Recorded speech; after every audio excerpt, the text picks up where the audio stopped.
हथेली में अध्यापक यूट्यूब चैनल के लिए सुस्वागत है आप सबका। क्या आपको राज्य में अंक पाने में प्रथम स्थान पर रहने की इच्छा है? आप चाहते हैं कि हमेशा शिक्षक आपके साथ रहे? संपूर्ण पाठ को समझ लेने की आशा है क्या मन में? हर जगह अपनी समस्या के लिए समाधान ढूंढ रहे हो? उठते बैठते सोते जागते अपने साथ अध्यापक की जरूरत महसूस कर रहे हैं क्या? 100 को 100 अंक पाने की अभिलाषा है क्या मन में? हर सवाल के लिए सही जवाब तुरंत चाहते हो? तो हमारे साथ रहिए, अपनी महत्वाकांक्षा पूर्ति कर लीजिए, अपने नसीब को आप ही खुद लिख लीजिए। आपकी मदद के लिए हमेशा आपके साथ हम रहते हैं। धन्यवाद। 9वीं कक्षा तृतीय भाषा हिंदी चलना हमारा काम है। भाग 1 है 2 में से, यानी भाग 1 में पद्य से संबंधित विवरण विश्लेषण चर्चा उदाहरण होते हैं। भाग 2 में होता है इस पाठ से संबंधित प्रश्नोत्तर। अच्छा, पद्य के लिए जाएंगे, कवि परिचय के बारे में जानकारी प्राप्त कर लेंगे। जरा एक कवि है श्री शिवमंगल सिंह सुमन। जन्म है 5 अगस्त सन 1915 को उत्तर प्रदेश राज्य के उन्नाव जिले के झगरपुर गांव है आपका जन्म स्थान। विद्याभ्यास के बारे में जानना हो तो बनारस हिंदू विश्वविद्यालय से स्नातकोत्तर एवं पीएचडी, भागलपुर विश्वविद्यालय से डीलिट की पदवी प्राप्त की है। इसके बारे में जानना है जरा। आप इन्हें पीएचडी जो कहते हैं, पीएचडी डॉक्टर ऑफ फिलॉसफी है, यानी कोई व्यक्ति एमए पास करने के बाद एमए या एमएससी एमएड आदि पीजी कोर्स जो होते हैं उनके पास करने के बाद पीएचडी करने के लिए अर्हता मिलती है। ಯಾರು ಸ್ನಾತಕೋತ್ತರ ಪದವಿಯನ್ನು ಪಡ್ಕೊಳ್ತಾರೆ ವಿದ್ಯಾರ್ಥಿಗಳು, ಸ್ನಾತಕೋತ್ತರ ಪದವಿಯಲ್ಲಿ ಉತ್ತಮವಾದ ಶ್ರೇಣಿಯಲ್ಲಿ ಉತ್ತೀರ್ಣರಾಗೋದ್ರಿಂದ ಪಾಸ್ ಆಗೋದ್ರಿಂದ ಅವರಿಗೆ ಪಿಎಚ್ಡಿ ಮಾಡೋದಕ್ಕೆ ಒಂದು ಅರ್ಹತೆ ಸಿಗುತ್ತೆ। ಇದರಲ್ಲಿ ಪಿಎಚ್ಡಿ ಅಂದ್ರೆ ಸಾಧಾರಣವಾದ ಕೋರ್ಸ್ ಅಲ್ಲ, ಅದನ್ನ ಡಾಕ್ಟರೇಟ್ ಅಂತ ಕರೀತಾರೆ। ಅವರ ಹೆಸರಿಗೆ ಮೊದಲಲ್ಲಿ ಡಾಕ್ಟರ್ ಅನ್ನೋದನ್ನ ಹಾಕ್ಕೊಳ್ತಾರೆ। ಪಿಎಚ್ಡಿ ಮಾಡಿರೋರು ಡಿಗ್ರಿ ಕಾಲೇಜುಗಳಿಗೆ ಅಸಿಸ್ಟೆಂಟ್ ಪ್ರೊಫೆಸರ್ ಆಗಿ ಯೂನಿವರ್ಸಿಟಿಯಲ್ಲಿ ಅದು ಅಂತಿಂತಹ ಜಾಗ ಅಲ್ಲ, ಯೂನಿವರ್ಸಿಟಿಯಲ್ಲಿ ಪಾಠ ಮಾಡೋದಂದ್ರೆ ಕುವೆಂಪು ಅಂತಹವರು ಇದ್ದಂತಹ ಜಾಗ, ಅಲ್ಲಿಗೆ ಅವರು ಪ್ರೊಫೆಸರ್ ಆಗಿ, ಹೆಡ್ ಆಫ್ ದಿ ಡಿಪಾರ್ಟ್ಮೆಂಟ್ ಆಗಿ, ಡೀನ್ ಆಗಿ ಅಲ್ಲಿ ಕಾರ್ಯನಿರ್ವಹಿಸೋದಕ್ಕೆ ಉತ್ತಮವಾದಂತ ಅವಕಾಶ ಇರುತ್ತೆ। ಆ ಪಿಎಚ್ಡಿಗಿಂತ ಅದಕ್ಕಿಂತ ಉತ್ತಮವಾದ ಪದವಿ ಅಂತ ಹೇಳ್ಬಿಟ್ಟು ಡಿಲಿಟ್ ಅನ್ನ ಹೇಳ್ತಾರೆ। इसको कहते हैं डॉक्टर ऑफ लिटरेचर। पीएचडी क्या होता है? डॉक्टर ऑफ फिलॉसफी और डीलिट डॉक्टर ऑफ लिटरेचर। यहाँ देखिए शिवमंगल सिंह सुमन पीएचडी भी की है, डीलिट भी की है। ಇವರು ಎರಡನ್ನೂ ಮಾಡಿದ್ದಾರೆ, ಪಿಎಚ್ಡಿನೂ ಮಾಡಿದ್ದಾರೆ, ಡಿಲಿಟ್ ಅನ್ನು ಮಾಡಿದ್ದಾರೆ। ಹಾಗಾಗಿ ಅತ್ಯಂತ ಸಮರ್ಥವಾದ ಶೈಕ್ಷಣಿಕ ವ್ಯಕ್ತಿತ್ವ ಇವರಿಗೆ ಇದ್ದೇ ಇರುತ್ತೆ, ಅದರಲ್ಲಿ ಅನುಮಾನನೇ ಇಲ್ಲ। ಮುಂದೆ ನೋಡೋಣ। प्रमुख रचनाएं युग का मेल, प्रलय सृजन, विंध्या हिमालय, वाणी की व्यथा, उद्यम और विकास, गीति काव्य, प्रकृति पुरुष, कालिदास नाटक आदि ಇವೆಲ್ಲ ಇವರು ರಚನೆ ಮಾಡಿರ್ತಕ್ಕಂಥ ಪ್ರಮುಖ ರಚನೆಗಳು ಯಾವ್ಯಾವುದು? युग का मेल है, प्रलय सृजन है, विंध्या हिमालय है, वाणी की व्यथा है, उद्यम और विकास एक गीति काव्य, प्रकृति पुरुष, इसके साथ साथ एक कालिदास एक नाटक है। इनके लिए बहुत सारे पुरस्कार भी मिले हैं, उनमें से कुछ यहाँ है ये श्रेष्ठ पुरस्कार, इनको छोड़कर और भी पुरस्कार मिले हैं। पुरस्कार के बारे में देखना हो तो पद्मश्री, पद्म भूषण, देव पुरस्कार, सोवियत लैंड नेहरू पुरस्कार, शिखर सम्मान, भारत भारती आदि पुरस्कार। 1974 में इनकी कृति मिट्टी की बारात पर साहित्य अकादमी पुरस्कार भी मिला है। निधन हुआ आपका साहब का 27 नवंबर 2002 में हृदय गति रुक जाने के कारण हुआ। हृदय गति रुक जाने के कारण यानी हार्ट फेल जो कहते हैं, हार्ट फेल, हार्ट अटैक आदि नामों से जिनको कहते हैं, उसके कारण शिवमंगल सिंह सुमन जी सर की मृत्यु हुई, उनका निधन हुआ। अच्छा, अब आशय क्या है इस पद्य का? बच्चे इस कविता के द्वारा यह सीखते हैं कि जीवन के सफर में अधिक रुकावटें आती हैं और उनका सामना करते हुए लक्ष्य प्राप्ति तक कदम बढ़ाने वाला व्यक्ति आदरणीय होता है।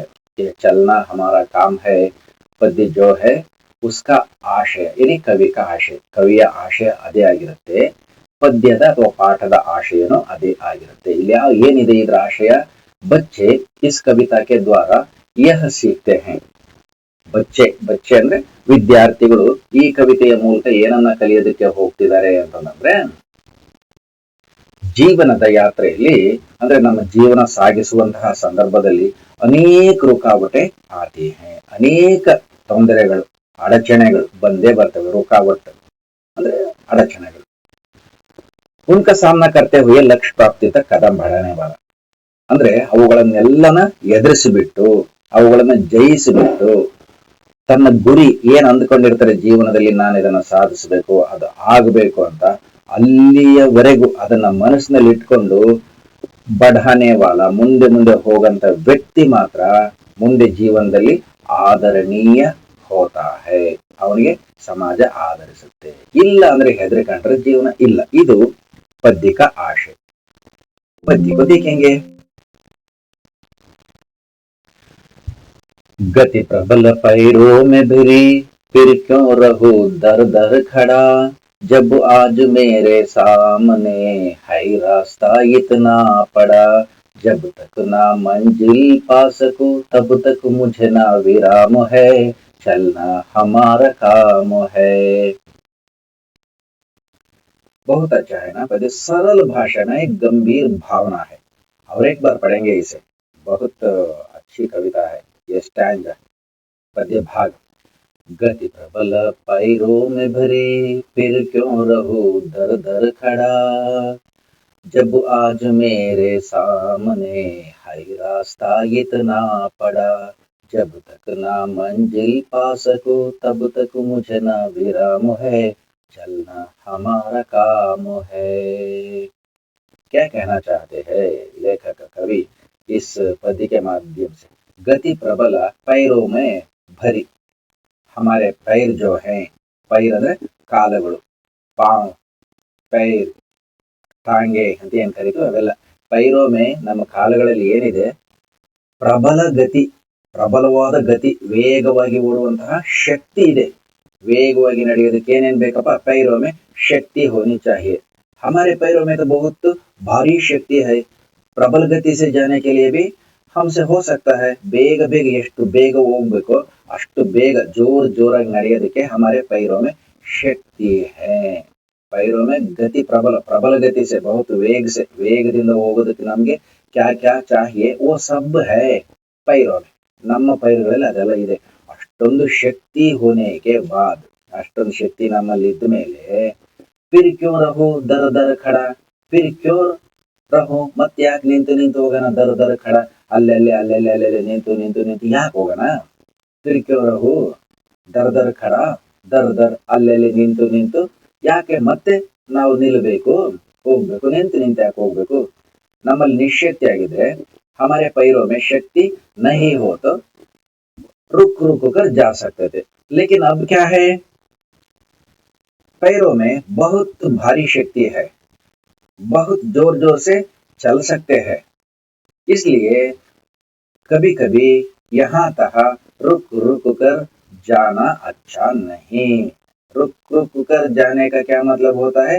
पैरों में शक्ति नहीं है, हम शक्तिहीन है, ನಾವು ಶಕ್ತಿಹೀನರಾಗಿದ್ದೀವಿ ಅಂತ ಅದು ಹೇಳುತ್ತೆ। जब आज मेरे सामने है रास्ता इतना पड़ा, रास्ता ಇದೆ, ನಾವು ಹೋಗ್ಬೇಕು, ವೇಗವಾಗಿ ಹೋಗ್ಬೇಕಂದ್ರೆ हमारे लिए क्या चाहिए? एक रास्ता चाहिए, वो भी बहुत अच्छा रास्ता हो तो आराम से जा सकते हैं। ಅದನ್ನೇ ಇಲ್ಲಿ ಹೇಳ್ತಾ ಇದ್ದಾರೆ। जब आज मेरे सामने ನಮ್ಮ ಮುಂದೆ रास्ता इतना पड़ा है, ಇಷ್ಟೊಂದು ಉದ್ದದ ರಾಸ್ತೆ ಬಿದ್ದು ಬಿಟ್ಟಿದೆ ಅಂದ್ರೆ ಏನು? ನಮ್ಗೆ ಇಷ್ಟೊಂದು ದಾರಿಗಳಿದಾವೆ ಅಂದ್ರೆ इसका मतलब क्या होता है? ನಮ್ಮ ಜೀವನಕ್ಕೆ ಬೇಕಾದಷ್ಟು ದಾರಿಗಳಿದಾವೆ. ನಾವು ಬಸ್ ಹೋಗುತ್ತಲ್ಲ ಆ ದಾರಿ ಎಲ್ಲ ಏ ಹೈ ಜೀವನ್ ಕಾ ಪಥ, ಜೀವನ್ ಕಾ ರಾಸ್ತಾ. ಜೀವನಕ್ಕೆ ನಾವು ಜೀವನ ಮುಂದುವರಿಬೇಕು, ನಾವು ಜೀವನ ಸಾಗಿಸ್ಬೇಕು, ಸಮಾಜದಲ್ಲಿ ಸಫಲತಾ ಪಾना हो तो यश पाना हो तो एक अच्छा स्थान पाना हो तो बहुत सारे रास्ते हैं, ಮೌಕೆ ಹೈ ಬಾಸ್ ಬೇಕಾದಷ್ಟು ಅವಕಾಶಗಳಿದಾವೆ ನಮಗೆ. ಹೈ ರಾಸ್ತಾ ಇತನಾ ಪಡ, ಇಷ್ಟೊಂದು ರಾಸ್ತೆ, ಇಷ್ಟೊಂದು ದಾರಿಗಳು ನಮ್ಮ ಜೀವನಕ್ಕಾಗಿ ನಮ್ಮ ಮುಂದೆ ಇವತ್ತು ಬಿದ್ದು ಬಿಟ್ಟಿದಾವೆ. ಆಜ್ ಮೇರೆ ಸಾಮ್ನೆ, ಇವತ್ತು ನಮ್ಮ ಮುಂದೆ ಹೈ ರಾಸ್ತಾ ಇತನಾ ಪಡ, ಇತನೇ ರಾಸ್ತೆ ಹೈ, ಇಷ್ಟೊಂದು ರಸ್ತೆಗಳಿದಾವೆ, ಜೀವನದ ದಾರಿಗಳಿದಾವೆ. ಜಬ್ ತಕ್ ನಾ ಮಂಜಿಲ್ ಪಾ ಸಕೂ, ಜಬ್ ತಕ್ ನಾ ಮಂಜಿಲ್ ಪಾ ಸಕು, ಎಲ್ಲಿಯವರೆಗನ್ನ ನಾನು ಮಂಜಿಲನ್ನ ಮುಟ್ಟೋದಿಲ್ಲ. ಮಂಜಿಲ್ ಪಾಸಕು ನಾ ಪಾಸಕು, ಮಂಜಿಲನ್ನ ಮುಟ್ಟಕ್ಕಾಗಲ್ಲ. ಮಂಜಿಲ್ ಅಂದ್ರೆ ಏನಿಲ್ಲಿ ಮನೆ. ಮನೆ ಕಾ ಕ್ಯಾ ಮತ್ಲಬ್ ಹೋತಾ ಹೈ ಘರ್ ಮಕಾನ್ ಅಂದ್ರೆ ಏನಿಲ್ಲಿ ನಾವ್ ಮನೆಗೆ ಹೋಗ್ತೀವಿ ಅಂತನ ನಹಿ, ಹಮಾರ ಲಕ್ಷ್ಯ. ನಮಗ್ ಲಕ್ಷ್ಯ ಇದೆ, ನಾವೊಂದು ಗುರಿ ಇಟ್ಕೊಂಡಿದ್ವಲ್ಲ, ನಾನೇನೋ ಒಂದು ಆಗ್ಬೇಕಂತ ಗುರಿ ಇಟ್ಕೊಂಡಿದ್ವಪ್ಪ. ನಾನೊಬ್ಬ ಟೀಚರ್ ಆಗ್ಬೇಕಂತ ಗುರಿ ಇದೆ, ನಾನೊಬ್ಬ ಪೊಲೀಸ್ ಆಗ್ಬೇಕಂತ ಗುರಿ ಇದೆ, ನಾನೊಬ್ಬ ತಹಶೀಲ್ದಾರ್ ಆಗ್ಬೇಕಂತ ಗುರಿ ಇದೆ, ನಾನು ಡೆಪ್ಯೂಟಿ ಕಮಿಷನರ್ ಆಗ್ಬೇಕಂತ ಗುರಿ ಇದೆ, ನಾನು MLA ಆಗ್ಬೇಕಂತ ಗುರಿ ಇದೆ, ನಾನೊಬ್ಬ ಸಮಾಜ ಸೇವಕ ಆಗ್ಬೇಕನ್ನ ಗುರಿ ಇದೆ, ನಾನೊಬ್ಬ ಹೆಸರಾಂತ ಡಾಕ್ಟರ್ ಆಗ್ಬೇಕಂತ ಗುರಿ ಇದೆ. ये सब हमारे मंजिल है, हमारे लक्ष्य है. हमारे लक्ष्य में क्या बनना चाहते हैं, पहले वो मन में जो है उसको पाने तक रुकना बिल्कुल नहीं चाहिए. ಅದು ಸಿಗೋವರೆಗೆನ ರುಕ್ನ ನಹಿ, ಆ ಮಂಜಿಲ್ ಸಿಗಬೇಕು, ಆ ಘರ್ ಸಿಗಬೇಕು, ಅಂದ್ರೆ ನಮ್ಮ ಲಕ್ಷ್ಯ ಈಡೇರಬೇಕು. ನಮ್ಮ ಆಸೆ ಹಮಾರಿ ಆಶಾ ಪೂರ್ತಿ ಹೋ ಜಾಯ್, ನಮ್ಮ ಆಸೆ ಪೂರ್ತಿ ಆಗ್ಬೇಕು, ಅಲ್ಲಿವರೆಗೆನ ರುಕ್ನ नहीं, कुछ भी हो जाए ಏನಾದ್ರೂ ಆಗೋಗ್ಲಿ रुकना नहीं चाहिए. तब तक मुझे ना विराम है. लेखक ಹೇಳ್ತಾರೆ तब तक, जब तक मैं मंजिल से मिलता हूँ, जब तक मंजिल नहीं मिलता, ಎಲ್ಲಿವರೆಗೆ ನನಗೆ ಮನೆ ಸಿಗಲ್ಲ, ಗುರಿ ಈಡೇರಲ್ಲ, ಅಲ್ಲಿವರೆಗೆ ಮುझे विराम नहीं है, ನನಗೆ ವಿರಾಮ ಇಲ್ಲ. ಅಂದ್ರೇನು, मैं कोशिश के बाद कोशिश, प्रयत्न के बाद प्रयत्न करता ही रहता हूँ. मैं डरता नहीं, हारता नहीं, ನಾನು ಸೋಲೋದು ಇಲ್ಲ, ಹೆದರೋದು ಇಲ್ಲ. ಅಲ್ಲಿವರೆಗೆ ನಾನು ಮುಂದುವರಿಸ್ತಾನೆ ಹೋಗ್ತೀನಿ, ಅಲ್ಲಿವರೆಗೆನ ಮಂಜಿಲ್ ಸಿಗೋವರೆಗೆನ. ಮಂಜಿಲ್ ಮೀನ್ಸ್ ಮನೆ ಸಿಗೋವರೆಗೆನ, ಅಂದ್ರೆ ಗುರಿ ಮುಟ್ಟೋವರೆಗೆನ. ಅದಕ್ಕೆ ಏನ್ ಮಾಡ್ತದೆ ಲೇಖಕ और एक बार कहते हैं, चलना हमारा काम है, चलना आगे आगे बढ़ना हमारा काम है, रुकना हमारा काम नहीं है. उसके बाद क्या होता है,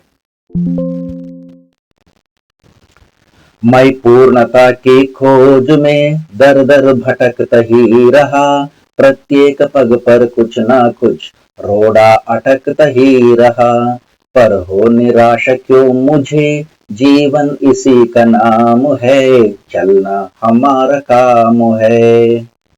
ಮತ್ತೆ ಹೇಳ್ತಾರೆ ಏನಂತ, मैं पूर्णता की खोज में दर दर भटकता ही रहा, प्रत्येक पग पर कुछ ना कुछ रोड़ा अटकता ही रहा, पर हो निराश क्यों मुझे जीवन इसी का नाम है, चलना हमारा काम है.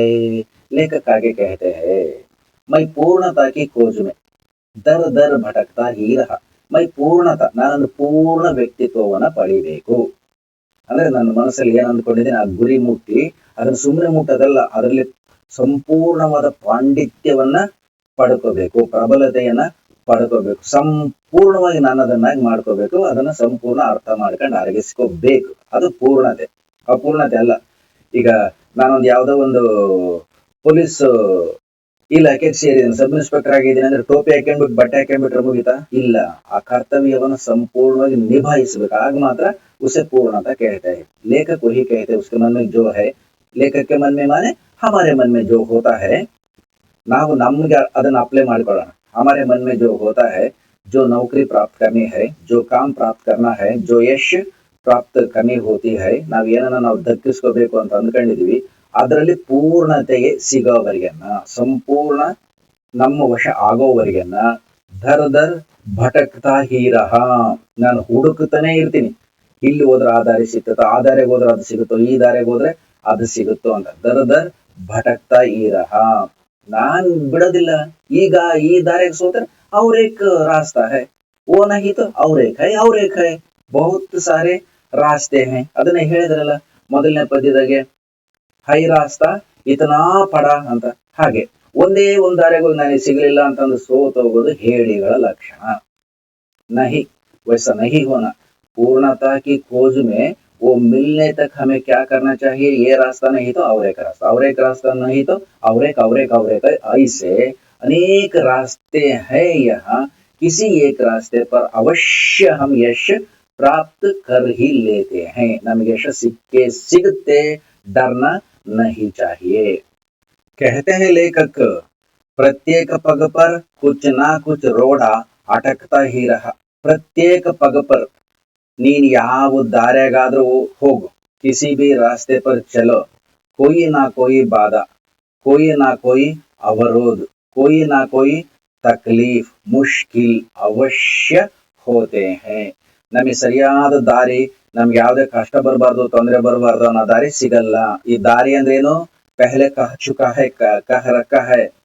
ಬಸ್ ಲೈನ್ ನಹಿ, ಜೀವನ್ ಕಾ ರಾಸ್ತಾ, ಜೀವನದ ರಸ್ತೆ. ಅಲ್ಲಿ ಯಾವ ದಾರಿಯಾಗ ಹೋದ್ರೂ ಕಷ್ಟಗಳು ಇದ್ದೇ ಇರ್ತವೆ. ಕಷ್ಟ ಇಲ್ಲದೆ ಯಾರಿಗಿರ್ತದೆ? ಮನುಷ್ಯ ಅಂದ್ಮೇಲೆ ಕಷ್ಟ ಇರುತ್ತಪ್ಪ. ಅದಕ್ಕೆ ಪ್ರತ್ಯೇಕ ಪಗ ಪರ್ ಕುಚ ನಾ ಕುಚ ರೋಡ ಅಟಕ್ತಾ ಹೀ ರಹಾ. ಒಂದಲ್ಲ ಒಂದು ಕಷ್ಟಗಳು, ಒಂದಲ್ಲ ಒಂದು ತೊಂದರೆಗಳು ಎಲ್ಲಾ ದಾರಿಯಲ್ಲೂ ಬರ್ತವೆ. ಸಫಲತೆಯನ್ನು ಯಾರು ಸಾಧಿಸಬೇಕು ಅಂತ ಅಂದುಕೊಂಡಿರ್ತಾರೋ ಅವರು ಕಷ್ಟಗಳನ್ನು ಎದುರಿಸಬೇಕು. जो सफलता चाहता है मुश्किलों का सामना करना अवश्य है. बिना मुश्किल से कोई अपनी पहुंच नहीं पा सकता. ತನ್ನ ಗುರಿಯನ್ನು ಮುಟ್ಟಕ್ ಆಗಲ್ಲ. ಅದಕ್ಕೆ ಮತ್ತೆ ಏನ್ ಹೇಳ್ತಾರಲ್ಲಿ, पर हो निराशा क्यों मुझे, ನಾನ್ ಯಾಕೆ ನಿರಾಶೆ ಆಗ್ಲಿ? पर हो निराशा, निराशेನ क्यों मुझे, ನನಗ್ಯಾಕೆ ನಿರಾಶೆ?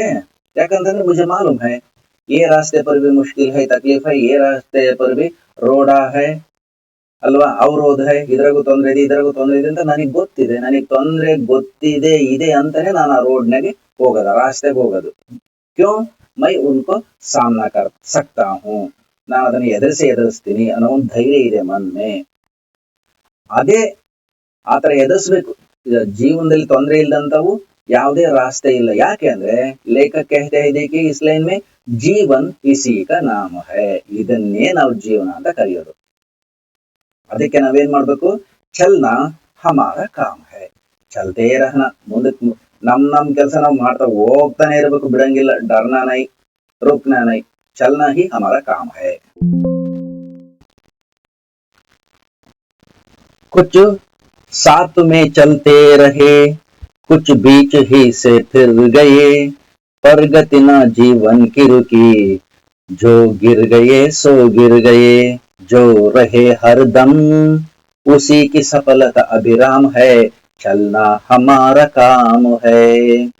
कहते हैं लेखक, क्या है? कुछ साथ में चलते रहे, कुछ बीच ही से फिर गए, प्रगति न जीवन की रुकी, जो गिर गए सो गिर गए, जो रहे हरदम उसी की सफलता अभिराम है, चलना हमारा काम है. कुछ साथ में चलते रहे, इसका क्या मतलब होता है? कई लोग, for example let us take an example, एक उदाहरण ले लेंगे. हम सब अब 9वीं कक्षा में हैं. 9वीं कक्षा में कम से कम एक 30 स्टूडेंट्स है, 40 स्टूडेंट्स है, 50 स्टूडेंट्स है, ऐसा समझो. क्या करते हैं? हम एक साथ चलते रहे हैं, नावेಲ್ಲ ಹೋಗ್ತಾ ಇದ್ದೇವೆ ಮುಂದಕ್ಕೆ. कुछ लोग क्या करते हैं, 9वीं कक्षा पूर्ति होने के बाद छोड़ देते हैं स्कूल को. 40 में 30, 40 का 30 हुआ, 40 ಅಲ್ಲಿ 30 ಉಳ್ಕೊಂಡ್ರು. ಆ 30ರಲ್ಲಿ ಮುಂದಕ್ಕೆ PUC ಗೆ एक 25, ಡಿಗ್ರಿಗೆ एक 20, PGಗೆ एक 10, ಅಲ್ಲಿಂದ PhD ಮಾಡೋರು एक भी नहीं. ಆ ತರ ಅಂದ್ರೆ ಕುಚ್ ಸಾತ್ ಮೇ ಚಲ್ತೆ ರಹೆ, ನಮ್ ಜೊತೆಗೆಲ್ಲ ಬರ್ತಾ ಹೋದ್ರು. ಕುಚ್ ಸಾತ್ ಮೇ ಚಲ್ತೆ ರಹೆ, ಕುಚ್ ಬೀಚ್ ಹಿ ಸೆ ಫಿರ್ ಗಯೆ, ಕೆಲವರು ಬೀಚ್ ಹಿ ಸೆ ಮಧ್ಯಕ್ಕೇನೆ ಫಿರ್ ಗಯೆ, ಹಿಂದಕ್ಕೆ ಹೋಗ್ಬಿಟ್ರು. ಅವ್ರು ಬರ್ಲಿಲ್ಲ ಹಮಾರೆ ಸಾತ್. ಸೋಚ್ತೆ ರಹ ಗಯೆ, ನೈ ಬಾ ಹಮ್ಸೆ ಹೋತಾನ, ಯಾರಪ್ಪ PUC ತುಂಬಾ ಕಷ್ಟ ಇದೆ, ಓದಕ್ಕಾಗಲ್ಲ. ಡಿಗ್ರಿಗೆ ಇನ್ನೂ ಬಹಳ ಕಷ್ಟ ಇದೆ, ಓದಕ್ಕಾಗಲ್ಲ. ಕಾಂಪಿಟೇಟಿವ್ ಎಕ್ಸಾಮ್ಸ್ ಅನ್ನ ಮುಸ್ಸೆ ಸಾಮ್ನಾ ಕರ್ನಾ ನಹಿ ಹೋ ಸಕ್ತಾ. ಈ ತರ ಅಂದ್ಕೊಂಡು ಏನ್ ಮಾಡ್ತಾರೆ, बीच बीच में छोड़ देते हैं, वापस चले जाते हैं। वापस चले जाने का मतलब क्या होता है? ಅಲ್ಲಿಗೆ ಬಿಟ್ಟು ಬಿಡ್ತಾರೆ ಅಲ್ಲ. ಚೆನ್ನಾಗಿದೆ ನೋಡ್ರಿ. कुछ साथ में चलते रहे, कुछ बीच ही से फिर गए. ಒಂದಷ್ಟು ಜನ ಮುಂದಕ್ಕೆ ಜೊತೆಗೆ ಹೋಗ್ತಾ ಇದ್ದಾರೆ, ಒಂದಷ್ಟು ಜನ ಹಿಂದೆ ಕುಳಿತಾನೆ ಇದ್ದಾರೆ.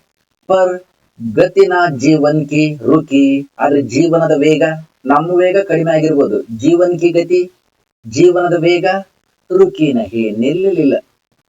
ಅದು ಟ್ರೈನ್ ಹೋದಂಗೆ ಹೋಗ್ತಾನೆ ಇರ್ತದೆ, ಯಾರನ್ನ ಹತ್ಕೊಳ್ಳಿ ಯಾರನ್ನ ಇಳಿಲಿ, ಆ ಟ್ರೈನ್ ಅಂತ ಅದ್ರ ದಾರಿ ಅದನ್ನ ಮುಟ್ಲೇಬೇಕು. ಹಾಗೆ ಇಲ್ಲಿ ಜೀವನ ಅನ್ನೋದು ಮುಂದೆ ಮುಂದೆ ಮುಂದೆ ಮುಂದೆ ಸಾಗ್ತಾ ಇರುತ್ತೆ. ಜೀವನ್ ಕಿ ಗತಿ रुकती नहीं, जीवन के साथ साथ हमें भी जाना है, उसके साथ भागना है, दौड़ना है. अದ್ರ ಜೊತೆಗಿನ ನಾವು ಓಡ್ ಹೋಗ್ಬೇಕು. नहीं तो क्या है, जीवन आगे जाता है, हम पीछे रह जाते हैं. नहीं, ऐसा नहीं रहना ना, ऐसा नहीं होना ना. ಆ ಕೂಡದಲ್ವಾ ಅದು ಜೀವನ ಎಷ್ಟು ಜೋರಾಗಿ ಹೋಗ್ತದೆ, ನಾವು ಅಷ್ಟೇ ವೇಗವಾಗಿ ಹೋಗ್ಬೇಕು. ಅದಕ್ಕೆ ಹೇಳ್ತಾರೆ ಲೇಖಕರಿಗೆ, उसकी बात क्या है उनकी, देखो यहाँ जो गिर गए सो गिर गए, जो गिर गए, ಯಾರು ಬಿದ್ದೋದ್ರು ಸೋ ಗಿರ್ ಗಯೆ, ಬಿದ್ದು ಬಿಟ್ರು ಅವ್ರು ಅಷ್ಟೇ, ಏನು ಮಾಡಕ್ಕಾಗಲ್ಲ. ಟ್ರೈನ್ ಹತ್ತಕ್ ಆಗ್ಲಿಲ್ಲ, ಏನ್ ಮಾಡಕ್ಕಾಗುತ್ತೆ. ಹಾಗೆ ಜೀವನದಲ್ಲಿ ಮುಂದಕ್ಕೆ ಬರಕ್ ಆಗ್ಲಿಲ್ಲ, PUC ಬಿಟ್ರೆ ಏನ್ ಮಾಡಕ್ಕಾಗುತ್ತೆ, ಅಥವಾ ಡಿಗ್ರಿ ಓದಿ ಮುಂದಕ್ಕೆ ಕೈ ಬಿಟ್ರೆ ಏನ್ ಮಾಡಕ್ಕಾಗ್ತದೆ, ಎಕ್ಸಾಮಿನೇಷನ್ ಒಳಗ್ ಬಂದು ಬರಿದಂಗ್ ಸುಮ್ಮನೆ ಬಿಟ್ರೆ ಏನ್ ಮಾಡಕ್ಕಾಗ್ತದೆ ಅಲ್ಲ, ಏನು ಮಾಡಕ್ಕಾಗಲ್ಲ. ಗಿರ್ ಗಯೆ ಬಸ್, ಬಿದ್ದೋದ್ರಪ್ಪ. ಜೀವನ ಏನಿರುತ್ತೆ, ಕುಚ್ ನಾ ಕುಚ್ ರೋಡ ತಕ್ಲೀಫ್ ಮುಸೀಬತೆ ಇವೆಲ್ಲ ಇರ್ತವೆ. ಸಾಮ್ನಾ ಕರ್ನ, ಧೀರಜ್ ರಖ್ನ, ಇವು ಕಲ್ತ್ಕೋಬೇಕು ನಾವು ಜೀವನದಲ್ಲಿ.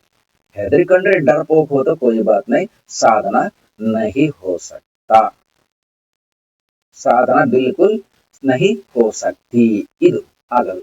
ಅದಕ್ಕೆ ಮುಂದೊಂದು ಲೈನ್ ಇಂಪಾರ್ಟೆಂಟ್ है, देखो जो रहे हर दम हर क्षण ಮಜಬೂತ್ रहना, ಪ್ರತಿ ಕ್ಷಣನೂ ಹೆದರ್ದಂಗೆ ಯಾರು ನಿಂತ್ಕೊಂತಾರೆ ಕಲ್ಲಿನಂಗೆ.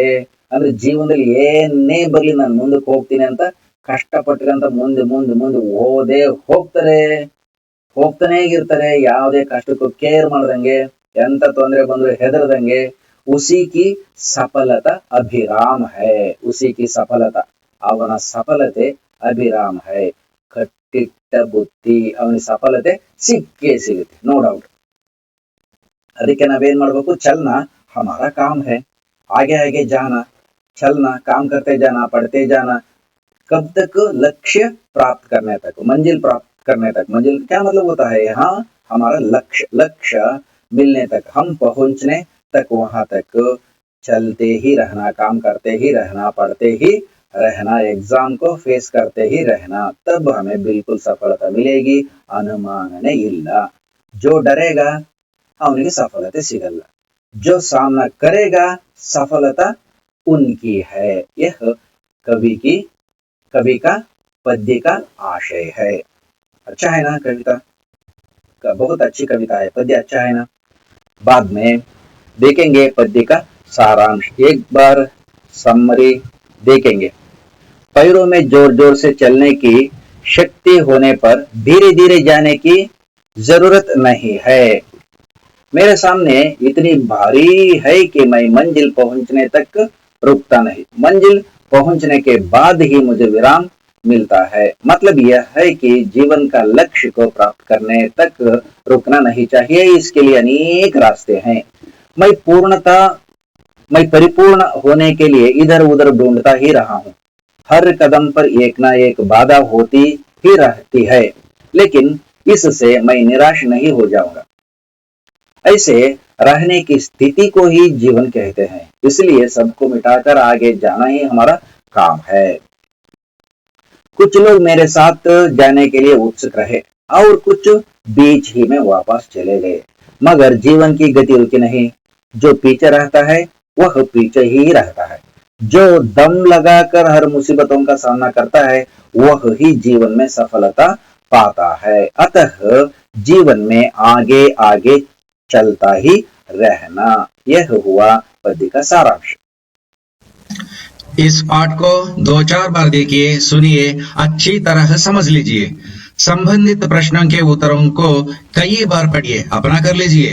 बार बार पढ़ने से पाठ के सभी अंश और प्रश्नोत्तर आपके बन जाएंगे।